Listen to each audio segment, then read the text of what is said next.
Hey everybody, Josh down here at Advantage One RV today. If you can believe it, this little Winnebago behind us, only 3,180 pounds dry weight, 3,200 pounds empty, 7 foot wide, tandem axle, no slide, dream towing little job here. It's also on the same kind of suspension system as like a Rockwood Minnie Lite, where it's a 4-wheel torsion suspension, where it's not a leaf spring that's all chucked together.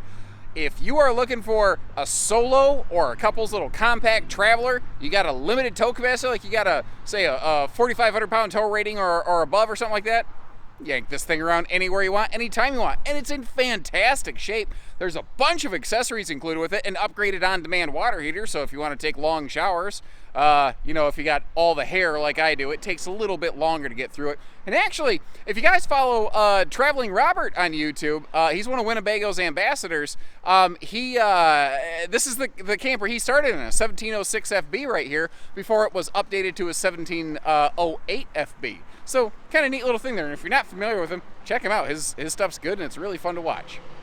And I know it's not for everybody, but I always really liked this color scheme in the Winnebagos. It's very light. And some people are like, it's too much light, it's too much white, it's too much for me. I get that. I respect that. Some people feel like it, made it feel a little sterile, like it's in a doctor's office. But the very neutral color palettes that a lot of manufacturers use, they're kind of designed that way with intention. If you want to add a couple of color pops here and there with just some accent pillows or a blanket or something like that, it's amazing how it just really brings the floor plan to life. Now, you may have noticed, this is one of those space-age new air beds right there. Ultralite, occupies virtually no space. And in point of fact, you may have realized the mattress is missing entirely. Folks had upgraded the mattress, decided to take it with them. I understand that. A couple handy dresser drawers down below that. You'll just need to toss a mattress in it that works for you. And I know, it seems very unsightly. You're like, really? There's no mattress in here? Look at the rest of the RV. It's in ace condition. And personally, it doesn't bother me because I tell you, if I was going to get into a used RV, I truly think, and I'm not a germaphobe, but I would definitely be replacing the mattress that was in the RV when I received it. Again, I'm not a germaphobe, but a bed's a very private space. It feels like a very personal space, and it's something that I always I just prefer to have my own, you know what I mean? It's just one of those personal preference kind of items.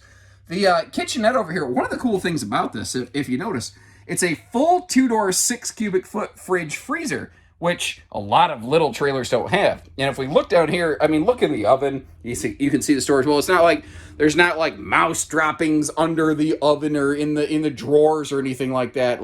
Everything in this is just in excellent condition. You may have noticed over here, and you'll see in the bathroom as well, stainless sinks. Did you notice back and side splashes? It's really funny to me. Winnebago is a manufacturer who had done side splashes for a couple years, and then they phased them out, and then they did them, then they phased them out. It was never very consistent.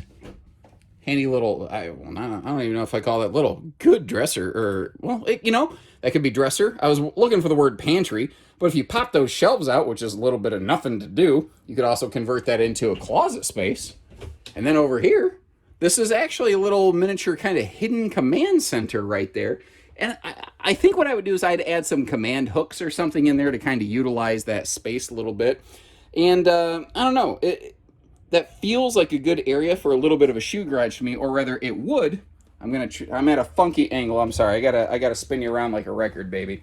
I would say that could be a shoe garage if the previous owners hadn't already built their own in the base of the dinette. Unconventional, but really, really smart. And look how well done that is. That's the thing. This RV has been just exceptionally well kept, exceptionally well cared for. I have not discovered any significant dings or blemishes or points of concern. You need to throw a mattress in it and some food. That is the only thing this RV needs. You don't even need hitching because the previous owner's hitching is included with it. They even upgraded the bath fan. And just look at that thing. It's tiny. Again, it's very nice if you're like a tow package SUV or you got like a Colorado or a Canyon or something. I mean, you could have an F-250 or a 2500 Sierra, whatever, and yank this thing all over, but smaller vehicles, you're going to find this very comfortable behind smaller vehicles for several reasons. Not just the short length and that less than 3,200 pound weight rating, but also the suspension system on this. It's one of those things that if you've never towed RVs, it's hard to describe the difference, but long story short, it is the type of suspension that is, in a sense, self-correcting. Like if you're going around like one of those curly Q kind of off ramps or exit ramps or whatever on the highway, instead of the RV feeling like it's pulling you off the road, the trailer will try to keep itself flat level, so she'll corner like she's on rails. And again, whole bunch of accessories, including a hitch and some other odds and ends included in here, some of which doesn't look like was ever open. And that east-west bed creates a massive basement storage space here. You may have noticed the propane cooker hooker right down below that. And this is only 7 foot wide, which is another one of those things that makes it tow easily and you can see around it more easily. I do absolutely always, though, still recommend towing extension mirrors. One of the things I'm finding interesting on this, I could be mistaken here, but this was made when Winnebago's had multiple different exterior color packages. Usually the graphics on the nose were color keyed to the sidewalls. The white trailers, I don't remember having a red emblem on the nose. I could be mistaken. That could have been done from the factory, but it almost looks like it was done maybe after the fact, like it was replaced. I'm not sure, so don't quote me on that. I'm just kind of operating from a little bit of memory. Power tongue jack on the front here. And down inside this extra large compartment, I'm going to sneeze, pardon me. Ooh, pardon me, excuse me. Like I said, not just large, but over here, you might notice this little access panel. There's a battery disconnect, but that round thing below it.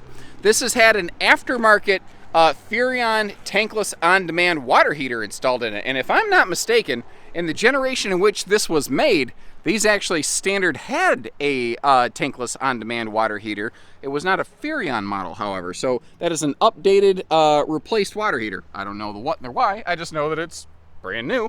And I also don't see water damage like the old one blew and leaked or anything like that. So I don't think it's anything bad. It probably just failed or needed replaced. I'm not sure. Outside utility shower, black tank flush. I mean, a lot of the features that you find and you expect on a larger, higher grade trailer, you find all over here. We're going to get up on that roof in just a minute here because she is fully walkable, but I haven't specifically mentioned it, but I'm sure you figured out that is a power awning. It's funny. It's so small up here, I got to kind of pick my footing. Roof is fully walkable and well kept. I can see where it's been cleaned and conditioned regularly. You can see that they have just completed some preventative touch-ups on various sealants here where they needed. That's awesome. That's what you want to see, because an ounce of prevention is worth a pound of cure. Thank you very much for joining us down here, folks. If you appreciate the way we go about things, showing you the ins and the outs and the ups and the downs and, well, sometimes the airbeds. Hit that subscribe button, like our video, leave us a comment, give us a call, send up a smoke signal, carrier pigeon, whatever. You get the idea. Love to hear from you. Take care, stay safe, have fun. Have an A1 day, everyone.